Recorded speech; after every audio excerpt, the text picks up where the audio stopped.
महाराज की बदले न जाने कहाँ से तुम्हारे महल के करीब आ गया है, तुम्हारे महल के करीब आ गया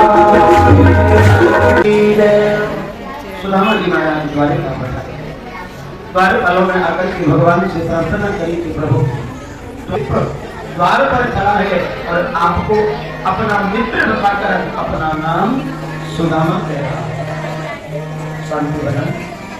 और जैसे ही भगवान ने सुना कि मेरे बचपन का मित्र सुदामा आया है, एक पल नहीं लगाई प्रभु ने और भगवान ने दौड़ सिंहासन से कूद करके भगवान दौड़ी पर आए, सुदामा को हृदय से लगा लिया और पकड़कर के भवन में लाकर अपने उच्च सिंहासन पर बिठाया। आज भगवान ने जब सुदामा का हाल देखा, सुदामा जी का हाल बेहाल है।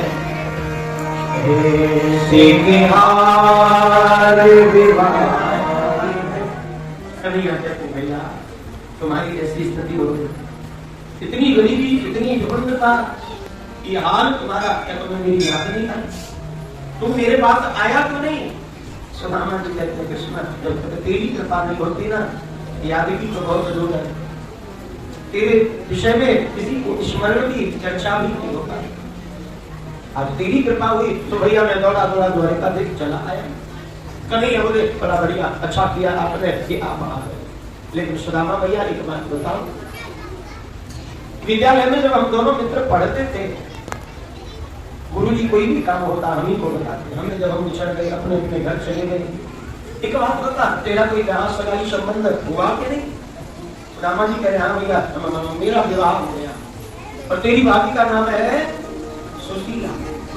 कन्हैया बोले तूने विवाह कर लिया? हाँ। कन्हैया बोले वैसे तू मित्र के साथ विवाह कर लिया, अकेले अकेले चुपचाप है, मुझे क्यों नहीं बुलाया? रामा जी बोले लाला सब इतनी जल्दबाजी में भयो पकड़ जाए, जल्दी जल्दी हो गए, किसी को यदि नहीं बुलाना हो ना तो बाद में कभी सब बोल दो अरे सब इतनी जल्दी क्यों हुआ, समझ नहीं आया। नहीं कह रहे चलो कोई बात नहीं, मैंने इसलिए पूछा कि मेरी जो भाभी सुशीला आई है उन्होंने मेरे लिए कोई सौगात जरूर भेजी होगी, निकालो लाओ मेरी भाभी ने क्या देना है। अब सुदामा जी इतनी बड़ी सभा में कैसे चावल की पोटली निकाल के चले पर बोले ना ना कन्हैया कुछ नहीं लेना, तेरी भाभी ने एक संदेश भेजा है।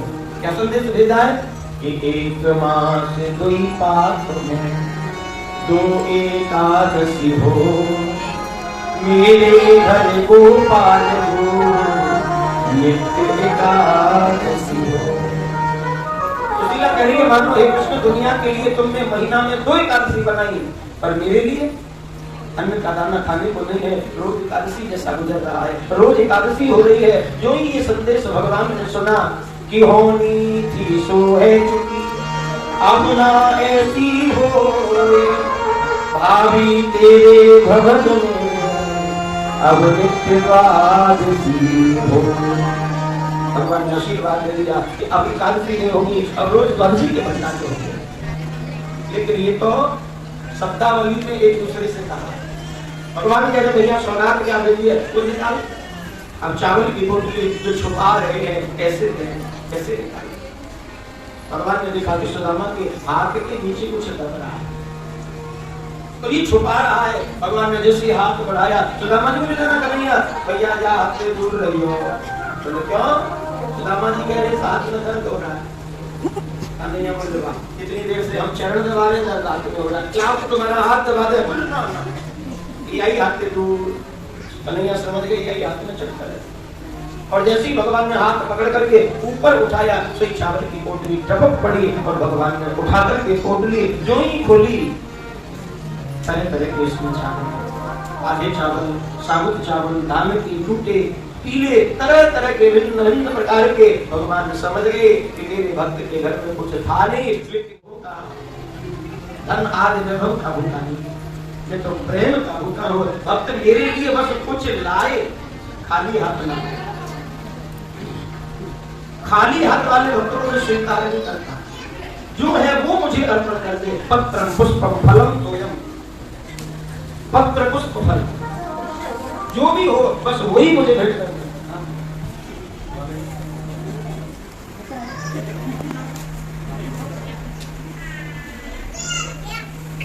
भगवान ने भेंट करने के लिए बनाई है।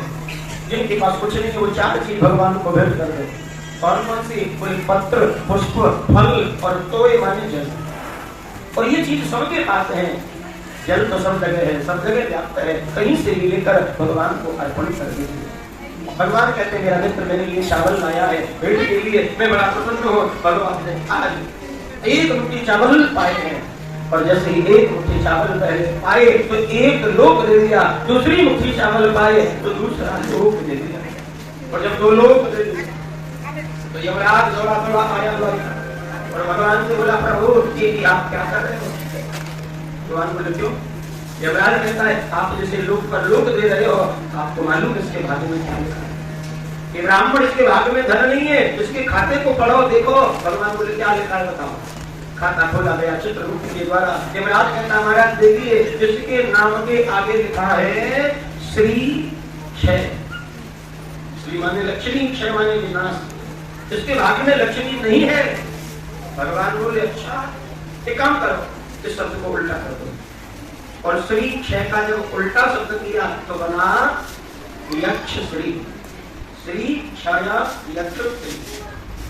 यक्ष माने कुबेर, श्री माने लक्ष्मी। भगवान कहते हैं जितनी संपदा कुबेर के पास है उतनी मेरे मित्र के पास होनी चाहिए। क्यों? ऐसा क्यों? भगवान बोले सुनो पृथ्वी पर कोई व्यक्ति यदि एक ब्राह्मण को भी भोजन कराता है तो उसे 100 यज्ञों के समान फल मिलता है। एक ब्राह्मण के मुख में ग्रास देने से, भोजन कराने से 100 यज्ञ का फल है। लेकिन मेरे अंदर तो पूरा ब्रह्मांड निवास करता है और सुदामा ने केवल मुझे नहीं पूरे ब्रह्मांड को भोजन कराया है। यमराज को लौटा दिया भगवान। 2 लोग गुप्त रूप से दिए, ये मालूम भी नहीं चला सुदामा को क्या मिला। उसके बाद सुदामा जी कन्हैया की चर्चा हुई है। सुदामा जी कहते हैं भैया तू बड़ा चतुर है, तूने जब से मैं आया हूँ मेरे बारे में पूछा, विवाह हुआ कि नहीं, भाभी ने कुछ भेजा कि नहीं, लेकिन अपने बारे में कुछ नहीं बताया। अरे तू भी तो बता कर गया विद्या पढ़ने के बाद तेरा कोई विवाह सगाई संबंध हुआ कि नहीं? कन्हैया बोले हाँ भैया मेरा भी विवाह हो गया। अच्छा मुझे तो नहीं बताया। कन्हैया कह रहे भैया क्या बताता, मेरे विवाह की तारीख ही पक्की नहीं हुई। 5:30 बजे विवाह की कोई बात नहीं और 6:30 बजे लोग घर में आ गए। जहाँ गया वहीं से गया, मेरे कोई विवाह थोड़ी हुए थे। मैं तो खटपट होती रहती है। तो एक काम कर, तू आया है एक काम कर मेरी पत्नियों को आशीर्वाद दे। बोले ठीक है हमारा तो काम ही है आशीर्वाद देना, और हमारे पास क्या है? बोला भैया तेरी पत्नी कहाँ है, मैं आशीर्वाद दे दूं। कोई कन्हैया ने इशारा कर दिया, वहां अनेक व्यक्ति खड़ी हुई थी। भगवान बोले ये जितनी भी खड़ी है इन सबको आशीर्वाद दे दे। सुदामा जी बोले सबको क्यों? तेरी पत्नी कौन सी है उसको बोला। सुदामा जी कह रहे कि पत्नी को आशीर्वाद दूंगा। कन्हैया कह रहे भैया ये मत पूछ मेरी पत्नी कौन सी है, ये पूछ के मेरी कौन सी है, ये जितनी भी स्त्री है ये सब मेरी पत्नी। सुदामा जी बोले अच्छा लाला बड़ी हंसी करे तुम्हें, बचपन की आदत तेरी अभी गई नहीं है, इतनी पत्नी भला किसी की होती है? सच्ची बता तेरी वाली कौन सी है? बोले हाँ तुम मेरी है। बोले सच्ची? हाँ। कितनी भैया तेरी पत्नी? कन्हैया कह रही काम कर तू बैठ जा, आशीर्वाद देता था और हिसाब लगाता था, अपने आप पता चल जाएगा। सुदामा जी चौकी पर बैठ गए, एक एक करके पत्नी आ रही है और सुदामा जी आशीर्वाद दे रहे हैं। एक रानी आती है तो सुदामा जी आशीर्वाद दे रहे हैं, हाथ उठा करके मंत्र बोल करके सौभाग्यवती भवा, पुत्रवती भवा, पति प्रिया भवा। कालिंदी आएंगे सौभाग्यवती भवा, पुत्रवती भवा, पति प्रिया भवा। बार बार करके मंत्र बोल रहे हैं, आशीर्वाद दे रहे हैं। इस तरह 300-400 रानी करीब आशीर्वाद दे, लेकिन सुदामा जी का हाथ बार बार ऊपर नहीं। मंत्र बोल बोल के गला भी सूख गया, बोलने में जोर पड़ता है बहुत पड़ता। सुदामा जी थक गए, सुदामा जी हार गए। अब मंत्र कहां से बोले, गला सूख गया, हाथ में दर्द होने लगा। तो सुदामा जी ने युक्ति बताई, मंत्र को शॉर्ट कर दिया। और हाथ तो कर लिया ऐसे और मंत्र को छोटा करके कहने लगे। अब तक जो बोल रहे थे कि सौभाग्यवती भवा, पुत्रवती भवा, पति प्रिया भवा, अब कुछ नहीं, केवल हाथ ऐसे करके भवा भवा भवा भवा, केवल इतना ही सेवा। लेकिन फिर भी पार नहीं पड़ी। सुदामा जी फिर भी थक गए। अब इतनी रानी कन्हैया के कान में पूछा, लाला अभी कितनी और है, अभी कितनी और है? बोले अभी तो बहुत है। बोले कितनी भैया? इतनी तो हाथ लगा ले गई, तो क्या 2-4 हजार है? बोले नहीं, थोड़ी सी ज्यादा है। अच्छा, तो 4-5 हजार, थोड़ी सी और ज्यादा, तो 8-9 हजार। कन्हैया कह रहे 10 हजार पार तो कर, 10 से ऊपर बात करते। अच्छा तो कितनी है भैया, तू ही बता। कन्हैया बोली 16,108। सुदामा जी बोले मेरो जीवन पूरा है वो भैया, तेरो आशीर्वाद पूरा नहीं होगा। सुदामा जी हाथ जोड़ दिए, बोले भैया मेरे बस की बात नहीं है, एक काम कर, ये तेरी अर्धांगिनी और तू इनको अर्धांग, ये तेरी पत्नी है, तू इन सबको पति अकेलो है, एक काम कर, तू इकट्ठा आशीर्वाद ले ले, अपने आप पीछे हिसाब कर लीजिए। भगवान को आशीर्वाद सुदामा जी ने दिया। रात्रि भर यहाँ भगवान ने सुदामा के साथ चर्चा करी, विश्राम हुआ, भोजन। प्रातः काल होते ही सुदामा जी कह रहे भैया अब मेरा मन तेरी द्वारिका में नहीं लग रहा है, बहुत दिन हो गए, अब मेरा मन है कि मैं जाऊं। कन्हैया बोले जैसे आपकी मर्जी, आइए मैं आपको दरवाजे तक विदा कर दूं। दरवाजे तक सुदामा जी को भगवान छोड़ने के लिए आए और आकर के 2 मार्ग दिखा दिए, एक ये मार्ग है, एक ये मार्ग है, किसी से भी चलेगा। अब सुदामा जी थोड़ा सा आगे गए और थोड़ा सा आगे जाकर के सोचने लगे कि कन्हैया ने कुछ दिया तो कह दिया एक ये मार्ग, एक ये मार्ग, अब ऐसे काम चलेगा क्या? वहां ब्राह्मणी काट देख रही होगी कि सुदामा जी गई कुछ लेके आई और मैं खाली हाथ हिलाता जाऊंगा, पत्नी क्या कहेगी? सुदामा जी को लगा कि कन्हैया मुझे कुछ देना चाहता है लेकिन भूख रहा है। तो लौट के आ गए और बोले लाला अरे कृष्णा मैं जा रहा हूँ भैया। कन्हैया बोले हाँ जाओ ना, मैंने इतना कर दिया आपको, जाओ। बोले हाँ जा तो रहा हूँ, पर भैया तेरी भाभी घर जाके कुछ पूछेगी तो तेरी भाभी से कुछ, तेरी ओर से कुछ कहना हो तो क्या कहूँ? कन्हैया बोले हाँ मैं तो भूल गया, एक काम करना मेरी ओर से भाभी को राम राम कह देना। सुदामा जी ने सोची कोई राम राम, राम राम से क्या पेट भरता है? थोड़ी आगे गए, फिर सोच रहे दोबारा चलो फिर इससे कुछ ध्यान दिलाऊं, कुछ दे दे। सुदामा जी की नजर है भगवान के दोनों हाथों पर, भगवान की मुट्ठियां बंद है। सुदामा जी सोच रहे कि इसने मुट्ठियों में कुछ मोहर दबा रखी है, सोने की मुद्राएं है, 2-4 मुद्रा दे देगा उसी में काम चल जाएगा। सुदामा जी लौट के फिर आ गए पर बोले लाला मैं भूल गया, तेरी भाभी से क्या कहना दोबारा बताना। बोले राम राम। सुदामा जी ने कहा राम। बोले तो क्या सूखी राम राम कहूँ? कन्हैया बोले ना ना, हाथ जोड़ के राम राम कह देना। और जैसे हाथ भगवान ने खोले, हाथ खाली, सुदामा जी बोले क्या राम राम थे तो पहली बार राम राम पड़ जाएगी। सुदामा जी को कुछ भी प्रत्यक्ष रूप से भगवान ने नहीं दिया, लेकिन गुप्त रूप से जो दिया वो सुदामा जी नहीं जानते। और आज सुदामा जी चलते चलते जैसे ही अपनी कुटिया पर आए हैं, पर अब वहां कोई कुटिया नहीं है, भगवान की कृपा से सुंदर सुदामापुरी बन गई। सुदामा मंदिर देख गए, यहाँ तो हकीम टूटी झुपड़िया, अब कंचन महल खड़ी, सुदामा मंदिर देख गए। सुदामा जी कि मेरी तो झोंपड़ी थी, ब्राह्मणी थी, वो कहाँ थी? ये महल किसके? 2 दरबार खड़े हैं। सुदामा जी ने हाथ जोड़ के पूछा भैया ये महल किसके हैं? अरे यहाँ तो मेरी झोंपड़ी हुआ करती थी। किसके महल? द्वारपाल कह रहे महाराज ये हमारे मालिक के महल। अच्छा क्या नाम है तुम्हारे मालिक का? बोले सुदामा जी। सुदामा जी ने सोचा सुदामा स्वामी, पर हमारे महल होना नहीं तो सपना है, पर कभी कभी एक नाम के 2 आदमी होता है। सुदामा जी ने सोचा दूसरे सुदामा आ गए होंगे, कर दिया होगा हमारी झोंपड़ी पर अतिक्रमण। बोले हाँ तुम्हारे मालिक का बात बुलाओ, मैं पूछूंगा मेरी झोंपड़ी कहाँ गई? द्वारपाल बोले यहाँ नहीं है। कहाँ गए? द्वारिका गए हैं मित्र से मिलने के लिए। और जो कहा कि मित्र से मिलने द्वारिका गए, तो सुदामा जी समझ गए अब तो हम ही पूरे सुदामा, हम ही तो गए थे। कहने लगे अच्छा तो अंदर कोई है? बोले हाँ महारानी जी है। सुशीला जी है? बोले हाँ सुशीला है। बोले हाँ जी। अच्छा उन्हीं से जाकर के कहो कि तुम्हारे बचपन के लिए, तुम्हारे पतिदेव पधारे, स्वामी आए हैं।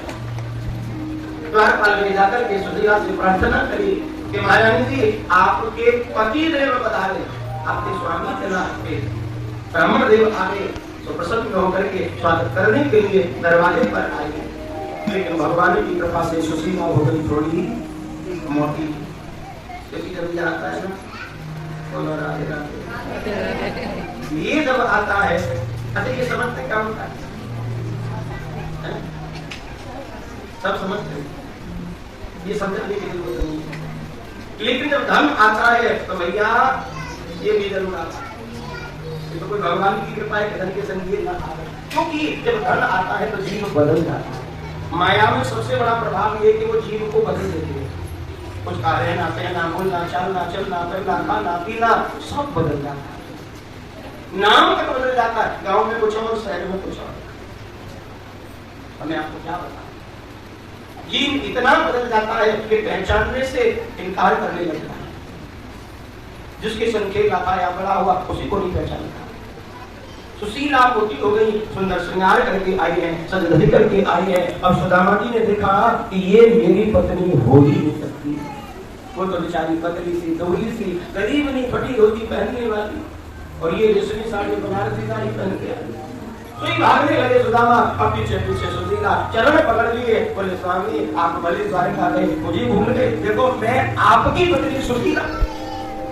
सुदामा जी बोले देवी ये सब क्या हो गया, इतना वैभव की इतने सुंदर सुंदर महल साम्राज्य इतने गहने आभूषण ये सब कहां से आए?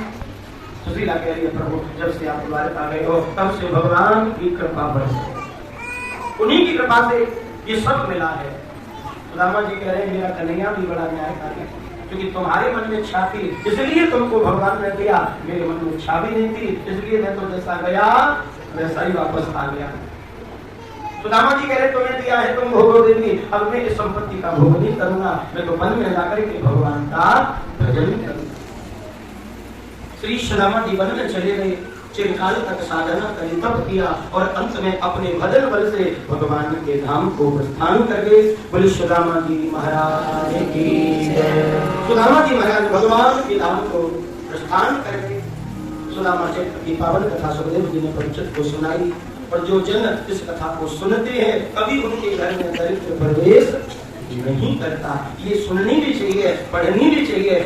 सुदामा जी को हम बार बार नमन करते हैं, वंदन करते हैं, प्यार से कहिए राधे राधे और जोर से राधे राधे और जोर से राधे।